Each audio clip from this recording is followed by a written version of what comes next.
आइए दोस्तों बात करते हैं आज दिन भर की तमाम बड़ी खबरों पर नजर डालते हैं, जहां चीनी वायरस से संबंधित ताजा अपडेट भी आपको बताएंगे। साथ ही सरकारी नौकरी को लेकर भी बड़ा अपडेट है। दिल्ली के मुख्यमंत्री अरविंद केजरीवाल जी की तबीयत खराब हो चुकी है, आपको बताएंगे। भूकंप आने के झटके को लेकर भी बड़ी खबर है। एक एक करके सभी खबरों पर नजर डालेंगे। बिल्कुल बने रहेगा हमारे साथ इस वीडियो में और एकदम पूरा लास्ट तक जरूर देखिएगा। पहले बात करते हैं दोस्तों की चीनी वायरस के अभी ताजा आंकड़े क्या चल रहे हैं। जी हाँ, तो आपको बता दें स्वास्थ्य मंत्रालय द्वारा जारी आज के ताजा आंकड़ों के मुताबिक भारत में देश में 7,000 से ज्यादा लोगों की जान जाने की खबर है, जबकि केस बढ़ने के मामले में भारत दुनिया में तीसरे नंबर पर चल रहा है। केस बढ़ने के मामले में वैसे अभी दोस्तों भारत में कुल कितने मामले हो चुके हैं, तो इसको लेकर लाइव अपडेट आप देख सकते हैं। स्वास्थ्य मंत्रालय की रिपोर्ट के मुताबिक पिछले 24 घंटों के दौरान 9,983 संक्रमित लोगों की पुष्टि हुई और इसके बाद मामले बढ़कर 2,56,611 तक पहुंच चुके हैं। अभी एक्टिव केस की संख्या है दोस्तों 1,25,381, जबकि ठीक हो चुके हैं 1,24,095 लोग। वहीं 7,135 लोगों की जान जाने की खबर है। पिछले 24 घंटों के दौरान ही 206 लोगों ने दम तोड़ दिया। ये तो दोस्तों पूरे भारत के डेटा राइट। और भी अलग अलग राज्यों की लिस्ट भी आप यहाँ स्क्रीन पर देख सकते हैं कि महाराष्ट्र में 85,000 मामले हो चुके हैं टोटल, तमिलनाडु में 31,000, दिल्ली में 28,000, गुजरात में 20,000, राजस्थान में 10,000, उत्तर प्रदेश में 10,000, मध्य प्रदेश में 9,000, पश्चिम बंगाल में 8, कर्नाटक में 5 वगैरह वगैरह। ठीक है, ये तो रही ताजा आंकड़े। और चीनी वायरस को लेकर और एक अपडेट देख सकते हैं कि आंध्र प्रदेश में कोरोना के 125 नए मामले देखे गए, राजस्थान में 97 नए मरीज मिले। साथ ही अगला अपडेट देख सकते हैं कोरोना वायरस को लेकर देश में लाइव अपडेट आ रहा कि केजरीवाल को बुखार और गले में इन्फेक्शन हो चुका। कोरोना टेस्ट वो खुद भी कराएंगे।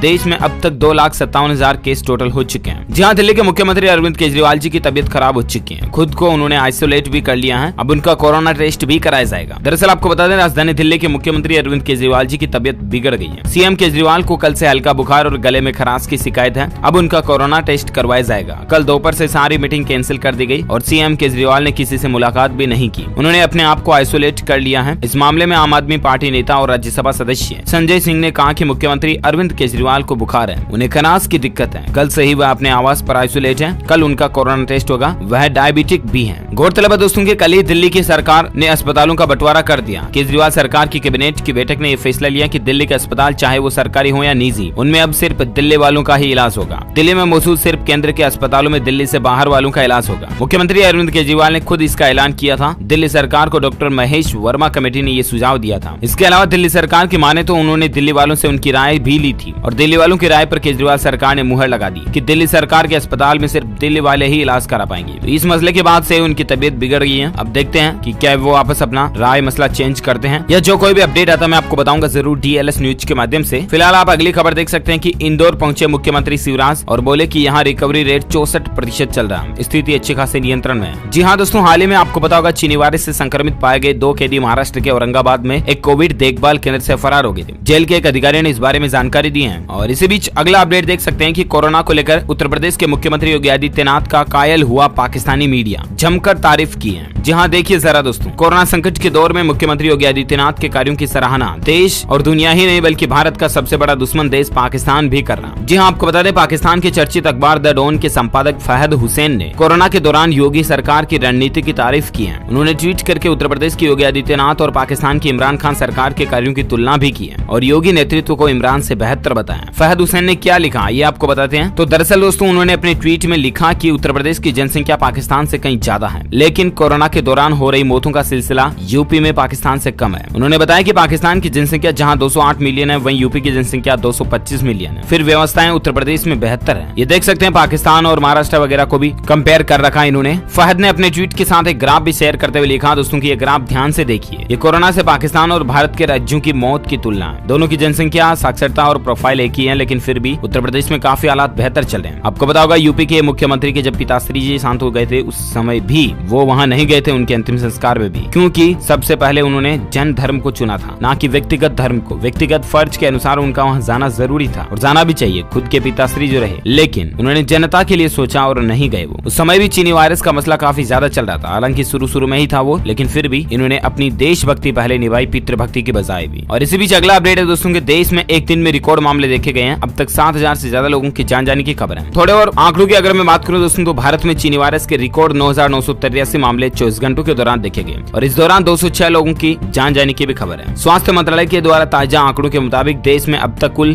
2,56,611 मामले सामने आ चुके हैं। वहीं कोरोना से मौत का आंकड़ा भी बढ़कर 9,983 तक पहुंच चुका है। और इसके कुछ हाइलाइट्स आप देख सकते हैं। देश भर में आपको पता होगा आज से ही मॉल, रेस्टोरेंट, धार्मिक स्थल, मंदिर, मस्जिद वगैरह भी खुलने जा रहे हैं। लेकिन कुछ राज्य सरकारों ने जैसे कि हो गया है उड़ीसा और ये राजस्थान, इन्होंने दोस्तों अभी तक भी मंजूरी नहीं दी है और अपडेट आएगा तो मैं आपको बताऊंगा। फिलहाल अगली खबर आप देख सकते हैं कि दिल्ली के अस्पतालों में सिर्फ दिल्ली वालों के इलाज के फैसले पर घमासान चल रहा। हाई कोर्ट मामला पहुंच चुका, 2 छात्रों ने इसको चुनौती भी दी है। जी हाँ दोस्तों, दिल्ली के अस्पतालों में सिर्फ दिल्ली के ही लोगों का इलाज कराने का मुद्दा हाईकोर्ट तक पहुंच गया। दरअसल 2 छात्रों ने दिल्ली सरकार के इस फैसले को चुनौती दी है। दिल्ली के मुख्यमंत्री अरविंद केजरीवाल की तबीयत खराब है, उन्हें बुखार और गले में खराश की समस्या है। सीएम केजरीवाल का अब कोरोना टेस्ट कराया जाएगा और इसी बीच दिल्ली स्थित चुनाव आयोग के एक अधिकारी कोरोना पॉजिटिव भी पाए गए हैं, जिसके बाद उनके ऑफिस को सील करके सैनिटाइजेशन किया जा रहा है। दिल्ली में कोरोना के मरीजों की कुल संख्या बढ़कर 28,936 हो गई है। रविवार को राजधानी में कोरोना के 1282 नए मामले देखे गए। दिल्ली में कोरोना से अब तक 812 लोगों के जान जाने की खबर है। अब दोस्तों आपको पता होगा कि कल ही दिल्ली के मुख्यमंत्री अरविंद केजरीवाल ने वो नियम लागू किया था कि दिल्ली वालों का इलाज ही किया जाएगा दिल्ली के अस्पतालों में। तो इस बात को लेकर 2 छात्रों ने हाईकोर्ट में अपील दायर की है। अब देखते हैं हाईकोर्ट की तरफ से क्या फैसला सुनाया जाता है। मैं आपको बताऊंगा जरूर DLS न्यूज के माध्यम से नए अपडेट में। फिलहाल एक अच्छी खबर देख सकते हैं कि खुशखबरी है, स्कूल कॉलेज में एडमिशन को लेकर बड़ा फैसला हुआ है। अब फ्री में होंगे दाखिले। जी हाँ, आपको बता दें जानलेवा महामारी कोरोना वायरस के कहर से शायद ही दुनिया का कोई देश बचा हो। चीन के वुहान के शहर से शुरू हुई इस बीमारी ने पूरी दुनिया की अर्थव्यवस्था को तो कमजोर कर ही दिया, लेकिन शिक्षा यानी एजुकेशन के क्षेत्र में भी बहुत बड़ा प्रभाव इस बीमारी के चलते देखने को मिला, राइट? क्योंकि लॉकडाउन के चलते